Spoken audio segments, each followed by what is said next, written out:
Let me know. I've kind of adjusted the mic a little bit so I don't have to be as close to it. Let me know how the audio sounds, and then we'll get started. Good. Signal's up. I'm actually still getting used to this OBS thing. Hopefully the chat is going to work. We'll see here in a minute. But either way, we are going to be doing our live stream Q&A. Probably nothing too long, probably like maybe 20 or 30 minutes, depending on what we got coming in. But I'm going to be also doing the monthly coral and 3D printing drawing. If you guys aren't aware of this, every order you put on the website, you're automatically entered to win $300 in coral or a $150 code or discount code for 3D printing. It's your choice what you want to do. So let me double check to make sure, because this is the first time I set up through OBS. Let me see if it went over to YouTube and connected. Okay, so I just got a notification, so I think we're good. Let me check here.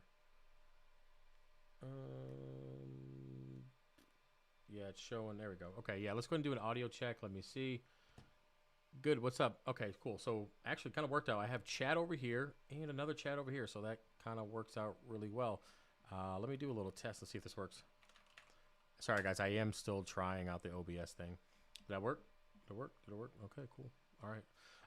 Yeah, so audio seems to be good on my end. Let me know. Sounds low? Okay, give me a second. Let me see what I can do. Give me 1 second. Where's my thing at? Let's try the mic. What if I bump the gain a little bit? Is that better? Good on your end? There's like a fine line between like 3 inches and 6 inches on the mic here, and sometimes it's like, it's different. I got to get used to it. Good to go? Okay, cool. All right, so hey, welcome to the live stream Q&A. If you guys have anything you want to, any questions you have, feel free to put them in the comment section and or the chat, and we'll answer them. But I do want to do the giveaway for those of you who have purchased. Yeah. So again, if you order on the website every month, I just go ahead and take those order numbers and I put them over. Let me go ahead and just do that now. I'll put them into the generator, the starting order number and the ending order number, and it will randomly pick one. And you just have to contact me, and you can choose between, again, the $300 coral pack. Is that better? Cool, Lisa. If it's still low, let me know. You can either, again, you can do the coral pack or the 3D printing. So let's go ahead and just generate that now. Oop, probably help if I clicked on the right screen. Okay. So order number 9,373. Go ahead and contact me. I'm not going to look up who that is right now just because there's multiple screens going on, but you can reach out to me, and congratulations. And again, every order, you're entered to win. We'll do it again next month. Hey, what's up, Caleb? Hey, been a long time. Hey, I've been sending you a bunch of memes on Instagram. What's up, dude? Like, they're super inappropriate. How about this? Does anybody have Instagram? DM me. I'm just gonna make this a thing now. If you have Instagram and you like, I'm talking inappropriate memes, I'm talking like stuff that if you post it on Facebook, you probably get blocked. Funny stuff, nothing like sexual or crazy like that, but just off the wall, like crazy stuff. Caleb used to be the guy I always sent that stuff to. So if anybody wants to be part of my meme collection, I got like 30 people right now I just send randomly inappropriate stuff to all the time that gets sent to me. I just kind of pass it along, you know, the gift that keeps on giving. If you want to be part of that crew, just hit me up on Instagram. Just be like, hey, send me stupid shit, and welcome.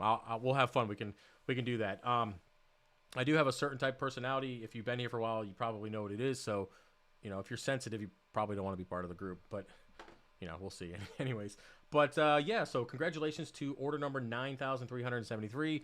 You won yourself either $300 in coral or $150 in 3D printing. I want to show you guys something.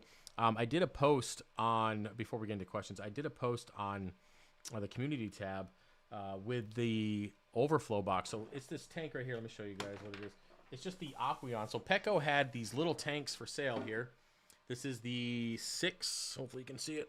The 6, the size 6. So right now they're 50% off. And it's just this little all-in-one, or not all-in-one. It's the, before I drop that, it's the, like, it's just all glass. Right, and that gives you a mat and all the things for it. But I got this one for like 35 bucks, pretty good. And I'm actually 3D printing or creating a drop-in solution for making an all-in-one. So it will be something that you just slide in the back here. Let's see if I do it. So you'll basically just kind of drop it in, and then it'll have like media baskets and all sorts of stuff like that. I could probably show you guys kind of what I was thinking about while we're waiting here. Let me see if can I pull it up? Let me pull it up. Can I do a share screen? We'll have to find out. Give me a second. We're going to do this on a whim. Hopefully nothing crazy comes up. Window capture. No, that's not going to work. Display capture, maybe window capture. Let's see. Let's see what we got here. Does anything come up? Nope, that's not it. Cancel that. Nope, it's not going to come up. Okay, I'll set it up for a later video, but I wanted to show you guys the overflow. So basically, it's going to slide in. You'll get silicone if you want to have it. It will slide in, and you can silicone it in place, and then you can add, you know, you'll be able to add a media basket, all the other options, all that kind of stuff will be there. Let me see if I can get this. My camera's being weird. Okay, cool. Oh, it's doing it again. 1 second. My camera is set to automatically follow my head, and I don't want it to do that. So we're going to bring this down. All right, cool. All right. So let me go over and get any questions. Let me get through here. THC reefer. Oh, okay. Sounds good. Caleb, you still didn't answer me, man. You're not going to get on my meme category here, my meme section. Philip says, chlorine and chloramine tank has never looked better. So you have chlorine and chloramine in your water? Is that what you're telling me, Philip? Your sound is low. Okay, I'm going to bump it up again. Some of you guys said it was good. Some of you said it was low. How's that? Is that better? Hello? Let me know. Let me know.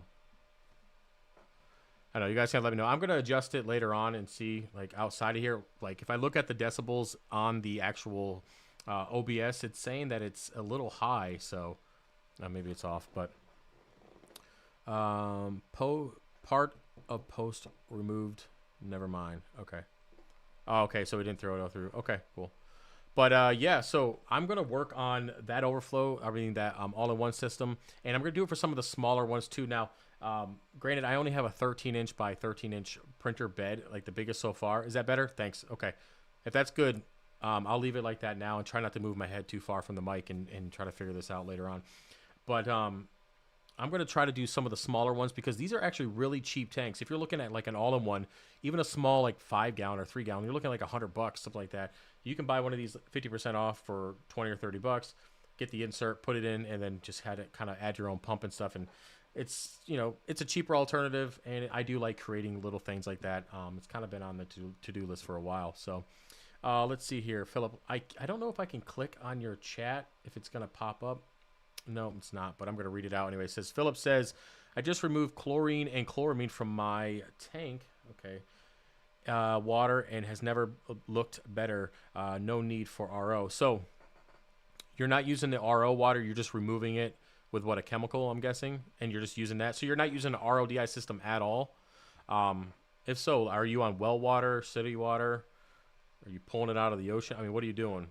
I mean, listen, for the majority of us in the hobby, you want to stick with your RODI unit because, well, if here in Harrisburg, they do this thing where they flush out the fire hydrants. I feel like they do it every 6 months, but they might do it probably not as often. But what happens is it kills my pre-filter. Like, it's just a solid block of rust after just making 160 gallons of water. And I use the dual membrane, so I'm kind of cutting that in half. So it's insane how dirty it gets. I couldn't even imagine putting that in my reef tank. It'd be dead. It's not, long story short, it would be dead instantly. The chat is not moving over here. Okay. Oh, I can pop it out. We're going to learn stuff as we go today. But for the majority of us, sticking with the RODI unit is probably your best bet. I couldn't imagine using one, not using one. I guess for those of you who live, does anybody live by the ocean? Can you take water from the ocean? I don't know, I never even looked into that. Are you allowed to take salt water out of the ocean and put it in your reef tank? I mean, I don't see why not. I know you can't take animals, and you can't take fish and crabs and all sorts of stuff like that, and coral, I believe, because I think you need to have a license for that. But when it comes to water, can you just take the water out? All right, Philip says city water. I put 5-gallon bucket, use a bubbler to remove chlorine, let the water sit for 4 days, and for the chloramine to disappear. Now, have you done any ICP tests on the reef tank? Are you getting any like higher elements, like any kind of like heavy metals or anything like that? Might be something worth looking into, because you might be good for now. Like, let's just say you do, you're doing your method for the next 6 months. For the first 6 months, it might be fine, right? You're not getting any elevated levels. But let's say that those elements are slowly building up over time, and then you get to the 8-month mark, and then your tank crashes because there's too much aluminum or copper or whatever else might be in the pipe. Just something to think about before, because it might be fine now, but as it builds up over time, you're doing those water changes, you might not be removing all those elements. I got a stain on my shirt. That's called dinner right there. Speaking of dinner, I made, we're going to be bouncing around here. I made, what the heck is that red fish? Snapper. I should have known. I made whole snapper and like baked it in vegetables and all this sorts of stuff. Ate it right off the bone. Pretty good. I don't know if you guys ever had that before. That was random as shit. But yeah, let's see what it says. Philip says, I have a TDS meter. City water is about 25 TDS. You have 25 TDS on city water? Man, what I probably, next question, what city do you live in? Because I mean, here in Harrisburg, I was at like 400 and something like a couple months ago. Before going into the RO system as well. Yeah, so you can take water from the ocean, no sand from it or beach. Okay, so you can just take straight water. You just can't take any kind of inverts or fish or anything like that. Good to know. And for those of you who are wondering, if you're new to the channel, you probably don't know this, but I mentioned a few years ago that I've never actually been to the ocean. I've flown over the ocean, deployed, been all over the country, but I've never actually been to an ocean, never been in an ocean. So that's on my to-do list. I'm going to do that probably this summer. I said that like 2 summers ago, so I'm going to do it at some point. But yeah, I've never actually been, so that's kind of on my list of things to do. So let's see here. I lost track where I was at. RO is good as long as you replenish the nutrients. Okay, yep. Yeah, RO system. Usually your nutrients are replenished with either your feeding or with your salt, and 9 out of 10 times. Because when we do RODI systems, we're going 0 TDS, right? So we're doing 0 out, goes through the RO, it goes through all the membranes, gets all that chloramine, chlorine out, nitrates, phosphates, all the heavy metals, and then plus you go through the DI, which then gets rid of all that extra stuff, and you're good to go. But yeah, then you add your salt, and that gets your nutrients back and your elements. So let's see here. Tap water full of metal, dissolved solids, etc.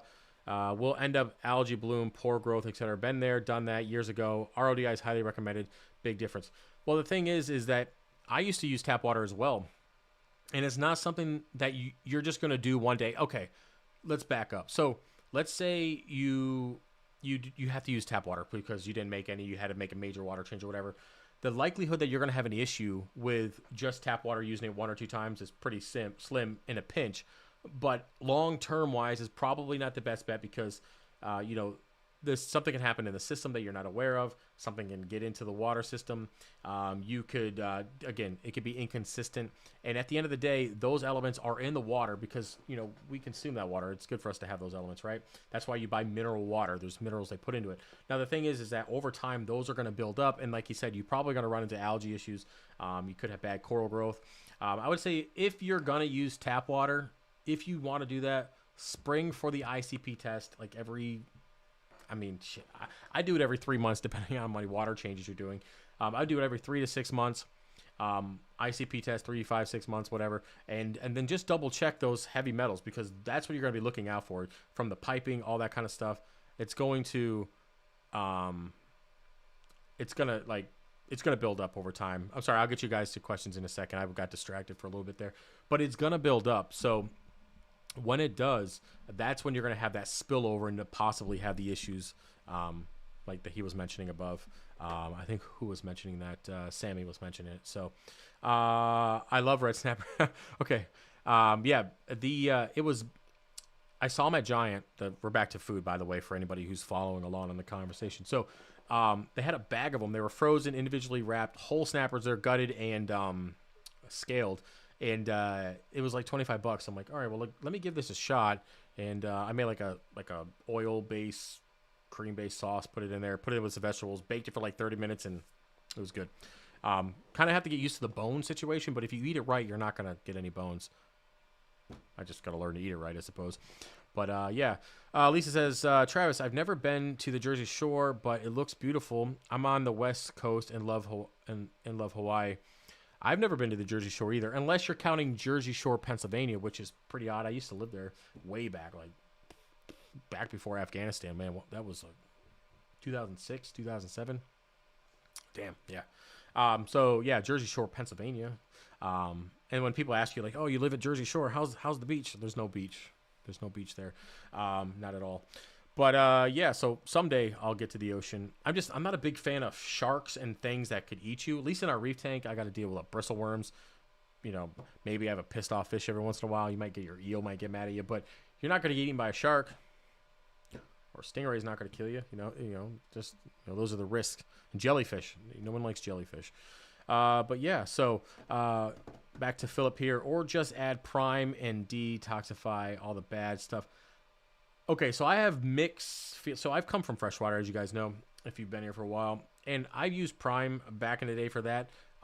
Anytime I've ever had to use it in a pinch in saltwater, and granted, I've never used it on 300, but back in, I think it was like my first 55, one of my first 55, because I started at 25, 55, 75, 125, 300. So yeah, something like that. And every time I used the prime, it always, the skimmer was like, not today, bro, not today. It would overflow and it'd be a nonsense mess forever.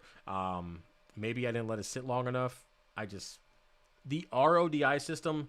So listen, reef tanks can be exhausting and time consuming already. They can be complicated, and you could run into a problem and have to find that problem. You got to find the solution, right? Or find where it came from. If you're just using a basic RODI setup with, color changing resin, you're keeping an eye on it. You're changing out your GAC filter and your carbon filter every 5 to 6 months and making sure you're changing out your RODI membrane every couple of years. You're not going to have issues with it. You're just not, unless something rogue happens and, whatever. It is what it is. But the 99% of the time, if you just use that and kind of stay away from the tap water and stay away from the Walmart water and the bottled water, all that stuff, when you have issues with your reef tank, you're going to have one less thing to have to worry about. For me, if I'm having a problem with my coral, I'm not going to be like, oh no, is it the tap water I put in last week or the Walmart jug that I got? That's not going to be part of the equation. And when you're trying to find problems in your reef tank, the less variables, the easier it is to find the problem. You can fix it before your coral dies or your fish die. Just food for thought on that. Now, again, I'm not going to tell you what you got to do or what you should do.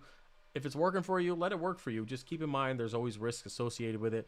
And given the complexity of a reef tank and the balancing and depending on what coral you're currently growing, if you can eliminate a variable like, hey, tap water, it's probably going to be a good idea just for long-term success-wise. Food for thought. That's just food for thought. I mean, again, you can do whatever you want, but something to think about. So Sammy says here, you should have seen my RO system after we had a tornado. I literally just swapped the guts, and the sediment carbon block were disgusting after that. Yeah, because the tornado just kind of mixed everything up and then got into the water system. I'm assuming that's what you mean by that. So yeah, I mean, when they flush the hydrants out here, I get I try to buy them in bulk. I probably buy maybe 10 or 15 at a time, the pre-filters, right? And given that I have a 160-gallon container, I usually can fill that up twice before having to change out the pre-filter. But, man, this damn camera, I keep moving my hand. I got to stop talking my hands because it keeps activating the auto freaking follow thing. Let me fix that here. Give me a second. Okay. Not talking my hands anymore. Keeping them flat. Speaking of that, I got some tattoo work done. Finished my sleeve. 13 hours. And I know you can't really see it. It looked like I'm doing some kind of weird dance. But, yeah, there's a whole bunch in the back, too. Finally finished that. Well, okay, I got 4 hours left. But, yeah, so it turned out pretty good. Gonna try not to talk on my hands so I can stop messing with my camera. But I don't know where I was. Yep, I lost track of what I was thinking. Oh, man. All right, well, if anybody wants to remind me what I was talking about, let me know. If not, we're going to be moving on. I tried that years ago with tap water and prime. After a couple months, had a major green hair algae issue. Yeah, and again, it's good. Not talking with my hands. Okay, I'm about to sit on my damn hands here in a second. So basically, with the prime, it just, I feel like it messes with the skimmer. That's my biggest thing. I never really noticed any negative effect on that because I didn't use it that often. I didn't really have coral in the tank that I was using prime with. I had a decorator crab, which I was thinking about getting another one of those. But I had a decorator crab, some fish, stuff like that, and really didn't have any issues with, soft corals. I mean, who cares, right? But either way, the skimmer kept overflowing, and it was just kind of a pain that way. But, yeah, so tap water, again, if you want to use it, you can. I definitely think you shouldn't. just because of the things that we mentioned like 10 times already. So let's see here. Moving on. I am trying to catch up. Sorry.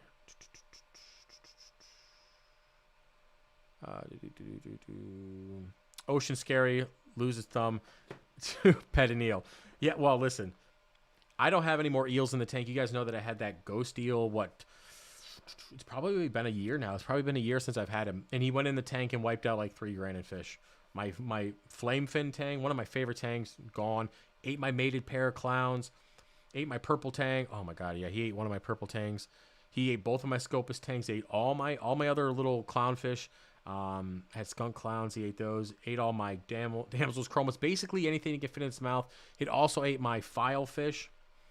Man, what else did he get? Either way, he's gone and I'm never gonna put another eel in my reef tank.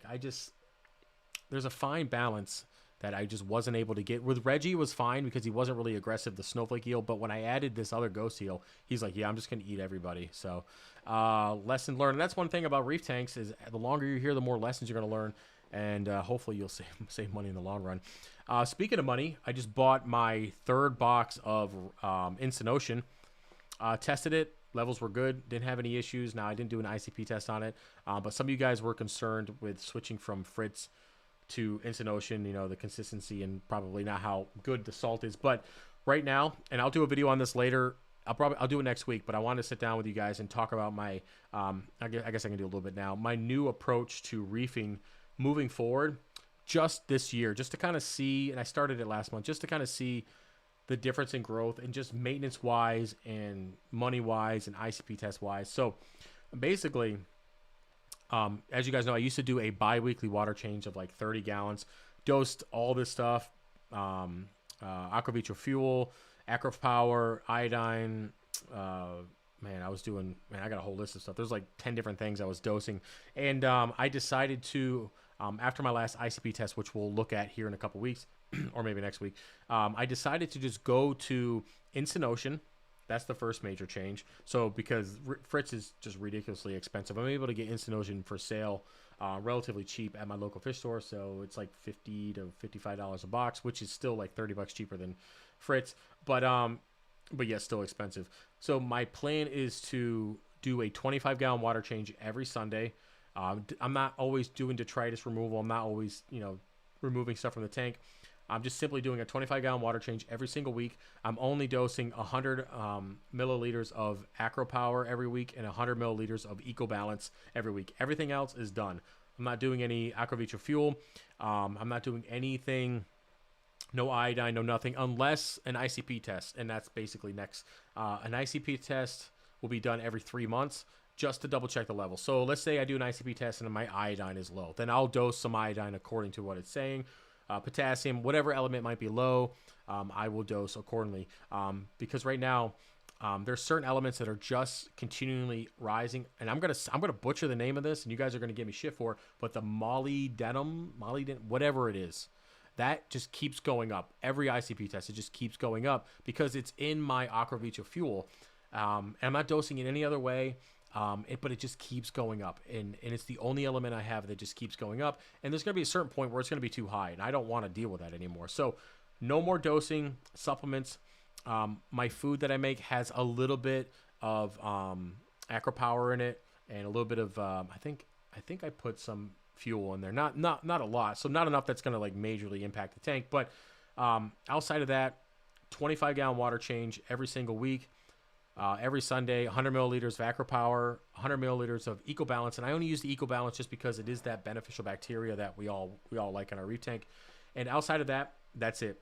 ICP test. If something comes back, I'll adjust it accordingly, and then be done with it. And I said I was going to stop talking with my hands, but fucking fat shit on that. Oh, let's move on here.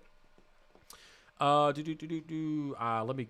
Never had success due to algae until I started using RO. Yep. RO water is going to alleviate 99% of your problems that you're just going to have in general with your reef tank. Let's see here. Travis, you tried All for Reef yet? I have not tried it. Always been a soda ass junkie, but a bottle, give it a whirl. Yeah, let me know how it turns out for you, Sammy. Right now, because I only have the one system, so I have the 300, which is attached to the 2 low boys for frags, and that's it. And then of course I have the Oscar tank, but I'm not really looking to change my method. The calcium reactor is working good. There's no issues with that. And the calc reactor, which somebody just asked, are you running calc? The calc reactor is doing good. I think I do like 5,000 milliliters. I'll have to double check. I think it's like 5,000 milliliters a day of calc. And then my calcium reactor is just kind of cranking out. It's doing its thing. I did have an upset in the tank over the last couple months. We could talk about that in a later video. But either way, things are growing relatively good. I just have to adjust my method a little bit. I feel like I'm spending. It's not because I'm becoming a cheap ass. I feel like I'm spending money on things that I don't necessarily need, like the aquavita fuel. Do I need that? I guess we're gonna find out, right? I mean, do I need all the potassium? Do I need all the strontium? Do I need all these elements that I've been buying and just dosing for the sake of dosing them and then just kind of seeing where it's at on the ICP test? How about we just do the water change? Because ultimately, right now, still, it's cheaper to do 25 gallons a week and salt than it is to dose what I was currently dosing. So we're going to give it a few months. I'll probably give it like 6 to 8 months, kind of see where we're at, see how the ICP tests come back, and then just if I feel like I need to dose the aquavita fuel again, I can. I used to do Reef Plus, but both of them have those elevated levels of the molybdenum, and I'm going to butcher it. It is what it is. They have the elevated levels, which is what is just concerning me. Like, it just keeps going up, and I don't want that to happen. So, hey, we got a question here. Let's see what we got here. Hello, question. I'm dealing with high phosphates between 3.5 to 4. Well, that's pretty high. It's a 25-gallon Peninsula tank. I've tried all the tests, and ICP all read high. 5-gallon water change a week. Frozen food once a day. Okay, so you have a 25-gallon Peninsula tank. So I'm going to ask some questions, Will, and try to answer them as best you can. I know there's going to be a significant delay. I think it's like 15 to 20 seconds. Maybe it's longer than that. But either way, first question, do you have a skimmer? What's your filtration? Are you using mechanical filtration? How often are you changing it? Are you using filter socks? Are you using a skimmer? Are you using, listen, I hear you saying, I knew one of you guys were going to give me shit about that. Listen, I can't pronounce it right. I'm basically a little slow myself. It's fine. It's fine. You guys know what I meant. Anyways, what is your mechanical filtration? How often are you cleaning the tank, that part of the tank? Because you said it's a Peninsula tank. I'm assuming is it an all-in-one? What's your filtration like? I know you're saying yes, but I don't know what you're saying yes to. So if you could clarify, that'd be great. I can help you figure this out. 3.5 to 4 phosphates is extremely high. Are you using GFO? Are you using carbon? Obviously, you're doing a water change, 5 gallons. Was that a week?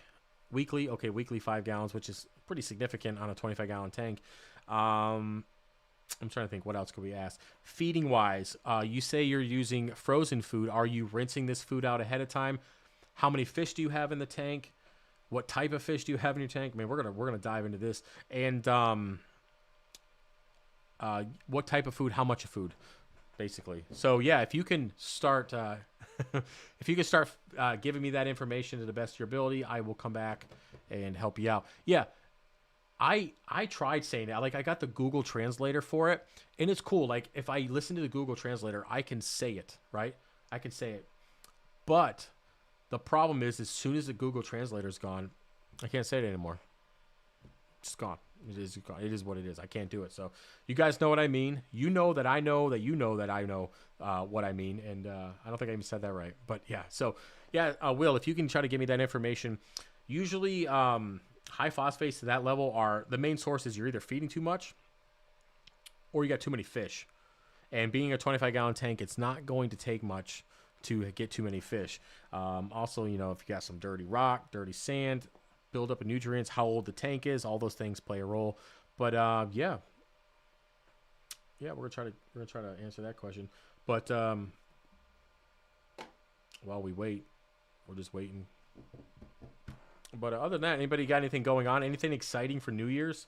I know I did nothing. I sat here. It's been I won't lie to you guys. It's been a pretty rough month. The Black Friday sale that I did in October, in November. I'm going to just start this by saying that I am not one to talk down on blessings. I'm very thankful for everybody who put an order in. Very thankful for the business, guys. Get my kids Christmas. It was great. The problem is that I am a one man show. It's just kind of the way it is. I feel comfortable being like that. And I just, after the Black Friday sale with a 40% off, I got destroyed. And I think I just shipped out one of my last orders from Black Friday. And we're in January right now. So it was, I want to say awful, but it was rough. It was really, really rough. I mean, the printers are all still going, like full bore going. I mean, I even have one on standby right now so you guys can actually hear me. Once we're done with the live stream, we're going to kick it back on. But yeah, it was great. Really happy with that, but I got destroyed, and I'm just slowly coming out of it. And then if you want to add on top of it, I don't know what's going on with UPS or just shipping in general this year, but it was awful. Like, I had major delays on coral shipping to the point where I was afraid to ship. So there's like 3 weeks, the past 3 weeks, I just haven't been shipping anything live because the delays were like, hey, if you ship it on Tuesday, you should get it on Wednesday, right? That's kind of what I'm paying all that money for. But people weren't getting it until like Saturday. I was like, well, there goes $300 in coral. Here's your discount code. Sorry. And then I just took a $300 hit plus shipping. So it's like, it sucks sometimes, just kind of, I don't know what's going on. People don't want to work, whatever. I mean, I took the boys to IHOP, and we went there and nobody showed up for work. There was one waitress when there was supposed to be 7. People don't feel like working. I don't know. It is what it is. We're still waiting on Will here. Will, you here? He's probably typing out a whole bunch of stuff, and he's going to find out he's going to be like max characters and it won't send or something like that. You can't say Molly Denham because you ate too many crayons. Oh, yeah. Listen, crayons are good. Like, okay, fun fact for those of you who want to know, when I was a kid, I don't know why I like them, but you get the box of dog bones, and listen, man, I'll just throw it out there. My mom would buy the box of dog bones for the dog, right? And here's Will with this stuff. Will, just in time to stop me from saying this, but I'm going to say it anyways. I used to like the dog bones, like the green ones, the red ones, all sorts of stuff. I used to eat the dog bones. So maybe that's something to do with it. I mean, they weren't like eating ice cream, but it's like, hey, I'm kind of hungry and I don't feel like going to the fridge. Oh, there's a dog bone. So there you go. It's kind of like a crayon. It came out like a crayon. Anyways, moving on. Will, let's focus here. It's an all-in-one. Okay. Skimmer, yes. Using GFO and carbon. Okay. Yes. Rinsing food, 1/4 block. 5 small fish. Tank is over a year old. Have mangroves in the tank. Okay. Well, geez. Clip it. No, don't clip it. No. Here's Travis admitting that he ate dog bones, and that's why he's a little Dtid. Speaking of that song, the Dtid song from Carlos Mencia, that literally came up on my feed like a week ago. I don't know why. I was like looking up stuff on Comedy Central, but yeah, if anybody hasn't heard that song, it's an old song from Carlos Mencia called Dtid. It's a little rough for those of you who can't handle it. But anyways, all right, Will, we're gonna help you out before I get off this. How long have we been talking for? 30 minutes? All right, we're almost done. Yeah, so moving back to the tank, it's an all-in-one tank. Skimmer, yes, okay.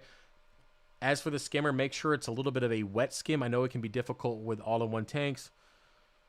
With the overflow possibility, you might want to drain it, whatever. Figure out what you want to do with that. Try a little bit more of a wet skim, help pull out some more nutrients. Using GFO and carbon, consider increasing the amount of GFO a little bit. You didn't say how you're using it. I'm assuming it's in like a mesh bag. You probably don't have a reactor. Maybe you do. Maybe you don't. Consider upping the amount of GFO a little bit.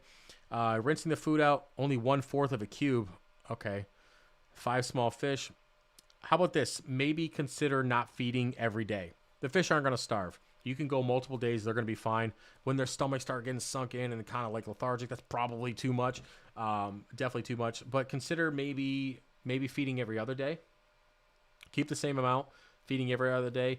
When it comes to the type of food, stick with just mysis. Those are the easiest to rinse. Those hopefully are good. Yes, mesh bag. Consider increasing the amount of GFO a little bit. You're not going to get the greatest flow through a mesh bag, even in an all-in-one when it's in the chamber there. You're not going to get the flow that you're going to get on a reactor. It is what it is. Now, make sure you're mixing your GFO and your carbon together if you're going to put in a mesh bag. Don't have them individually bags. They do better together. They're going to take up less room, and you're not going to worry about any tumbling because it's a mesh bag. So You can mix your carbon and your GFO together. Once you find the right mixture, you'll be good to go, and they'll kind of separate each other. You don't have to worry about that kind of grinding situation. So cut your feeding back to maybe once every other day, every 2 days. See if that helps. You only feed mysis? Okay, so you're already doing the right thing. Next thing, cut the feeding back. Consider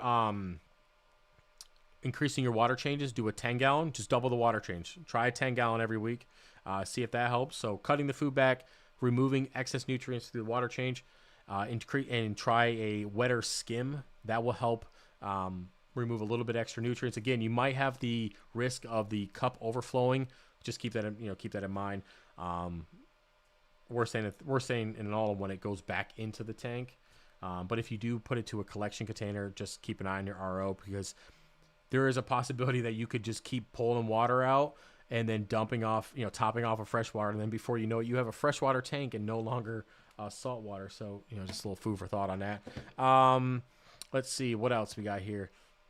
It's got a sand bed. Consider cleaning the sand out. I know in some of those smaller tanks, if you have a sand bed, you can really collect a lot of nutrients in those smaller tanks. Consider turkey basing the rock structure to get any detritus off the rocks into the water column. If you are using mechanical filtration, which I don't think you said you were, adding mechanical filtrations like a sponge, a filter sock, filter floss, that will help grab the excess food and poop before it has a chance to break down and become nitrates and phosphates. Getting that stuff out of the tank before it does is always a good idea. I think that's it. I think that's enough things that you can try, and hit me up next week or the week after on our live stream and let me know how it turned out, and we can just adjust from there. And yeah, don't listen. I only use GFO in a pinch. Like if I have elevated levels, I'm like, man, I really got to get those down. I use GFO. I would not use any like dosing additive that's going to say that it claims that it dissolves nitrates and phosphates or whatever. I wouldn't do anything like that. Keep it simple. Manual removal of the, with mechanical filtration. Use your skimmer, water changes, cut back on feeding. That's really all you can do with a system like that. One of those methods are going to work, and if you implement them all, you'll probably be fine. Just again, monitor your nitrates and phosphates, because you might do one that it's just kind of the one thing that fixes the problem, right? And you might bottom your nutrients out. So just kind of, it's probably not going to happen in a week, but just keep that in mind and something to think about. But try all those. Come back next week or the week after, probably 2 weeks. You'll get a better idea if it's working, and let me know how it works, and then we'll adjust fire from there and what other changes and things that you see pop up. Also, RODI, I guess we can ask this. You're using an RODI system, right? Changing out the carbon blocks, changing out the pre-filters, making sure your DI resin's good, all that kind of stuff. Because if you're not doing that, well, that's probably your problem. So, yeah, let me know, all right? We'll figure it out. It might just take a couple weeks, all right? All right, let's see what else we got here. I'm going to head out in a little bit, just because I feel my voice is already taking a crap. Yeah, okay. PhosRx. Yep. I've never used the PhosRx stuff. Again, I feel like I like to go the all natural way when it comes to like taking care of nutrients in the reef tank, just because I feel like some of these chemicals, including GFO, can be extremely, I guess invasive is probably not the word I'm looking for, but they can be harsh. And you could go from, a pretty stable level, maybe just say like 2, and you want to come down to like one or whatever. You can end up at 0 before you know it, and then your corals are like, all right, well, we're going to expel all of our zooxanthellae and watch us bleach out. So, so yes, RO. Just make sure your RO stuff is. A lot of people don't do this. A lot of people don't pay attention to the carbon blocks and the GAC filters, that kind of stuff. I know you can do like chloramine and chlorine tests and all that stuff for your carbon blocks. Listen, just change them out every 6 months. For me, I do it a little bit sooner because I make a ton of water here in the fish room, but a lot of people don't change out your carbon blocks. And you're like, why do I got chloramines and chlorines killing all my damn stuff? You just gotta change them. Just change them out. Thanks for the input. No problem. 3.5 to 4 phosphates. I would consider a pinch. Yes, run GFO, get it down. Yeah, I would. Yeah, he's running GFO now, Robert. It's just that he might not be running enough. But in a 25-gallon tank, you gotta be a little careful. Maybe add a little bit more. But implement all the methods that we talked about. all the suggestions and just kind of see what happens. One of them, I mean, they're gonna work. I mean, what else is there to do? Unless your rock is just spitting out nitrates and phosphates for whatever reason, which is highly unlikely, unless it's super old rock that was in a really bad tank for a really long time. And some people don't believe in that, but I do. I believe it's a sponge. But if that's not the case, then one of the methods we just talked about will work, if not all of them. So once you do start successfully reducing phosphates, do it somewhat slowly. Don't slam it down to the desired range immediately. That's correct, Sammy, because like I said, if your corals are used to a certain level, I got to stop talking with my hands. Put them on the tent, put them on the desk. Once you're, I guess I could probably turn off that thing on my camera where it automatically, so if I do this, like, let me see if it does it, like it activates. Oh, it should activate. Come on. There we go. So if I like move around, it's like, hey, what's up? You know, I'm a dude. Boop. Let me do it again. I guess I could probably turn that off, right? Maybe. I don't know. Let me get this back to the way it was. All right, cool. So, lost fucking track of what I was talking about. Damn. All right, whatever. It wasn't that important because I don't remember it. Anyways, I got the attention span of a goldfish apparently tonight. Anyways, guys, if you have any more questions, feel free to put them in the comment section. I might be able to ramble for like a minute or two unless you guys got something you want to talk about. If not, I'll probably let you go. Stay tuned next Wednesday. Again, we're going to get back to our weekly live streams. Schedule has changed. Training schedule has changed. Life has changed. A lot of things in my life has changed over the last month. Yeah, a lot of things have changed. Not, take some adjustment to get used to it, but it's good either way. Let's see over here. Oh, yeah, we were talking about bringing the nitrate or the phosphates down. Yeah, you have to go slow because once your corals are used to a certain level, if you drop those levels relatively quickly, like within 24 to 48 hours, your zooxanthellae are going to be like, what is going on? And then they're going to expel, and that's where the bleaching comes in. So go slow. It's just the way it is with reef tanks. Slow is the way to go. I'm in the process of picking up a 240-gallon tank, but the two top races were cut. I guess you meant braces. Braces were cut. Is there a way to fix these? I made my Great Lakes aquarium. So you said the two braces. I'm guessing you meant braces on it were cut. Like the plastic braces that are holding the tank together were just cut in half. That seems, yeah, that seems. Oh, 1 second here. Looks like I'm losing connection. I just got a warning saying it was connected. Can you guys still hear? I'm getting it says poor connection. I don't know what that's about. Still good? Good. Now it says red. I don't know. All right. Well, if I'm still here, I'm here. If I'm not, then have a great week. I'll see you guys. I just activated the camera again. Motherfucker. All right. We're done. I'm going to fix that. Anyways, I don't know what I was talking about because my connection now says it's bad. I don't know. Alrighty. I guess that might be the end of it. If you're still here, if it comes to the bracing on the tank, you have to get with the manufacturer. I can't give you any suggestions on that. You have to get. Okay, we're good. We're good. Okay, good. I said that we lost connection or it was really poor for whatever reason. So, when it comes to the bracing, you got to get with the aquarium manufacturer. If those braces are there for a reason, they keep the tank together. So,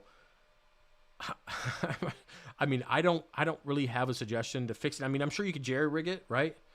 But man, especially 240 gallons, you got to think the decision you make regarding that bracing is going to possibly determine if 240 gallons of water ends up on your floor.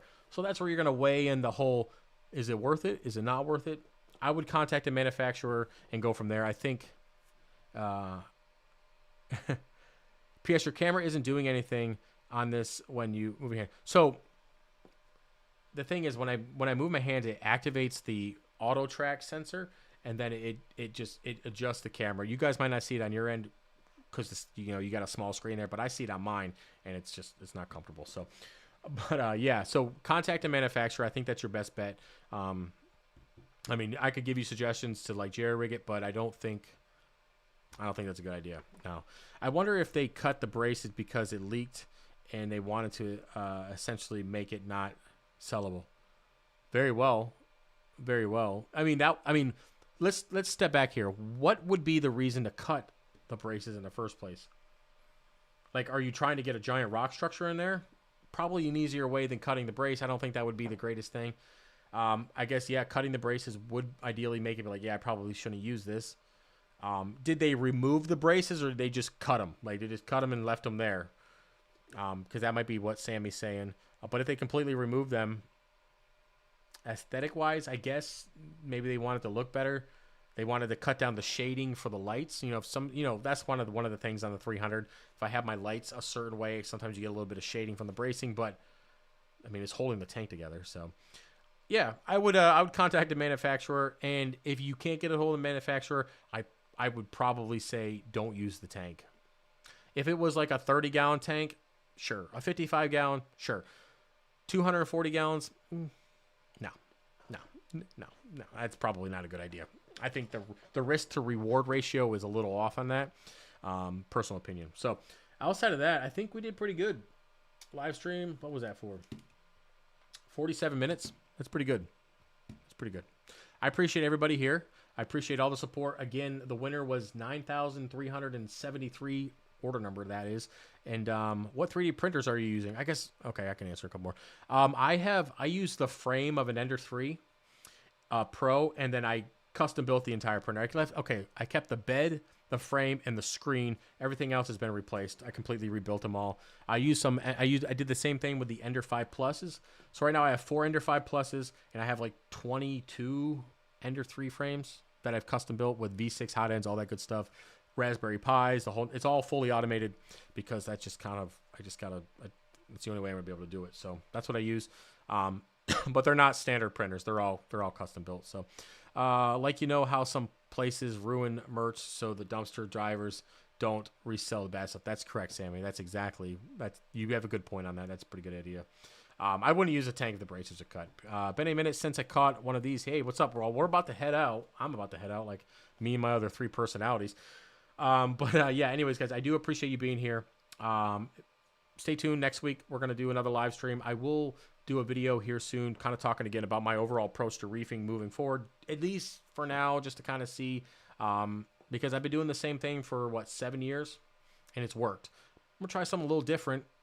It's not going to have a lot of risk to it. It's just going to be see if it works, right? So, yeah. So, have fun. I appreciate you guys being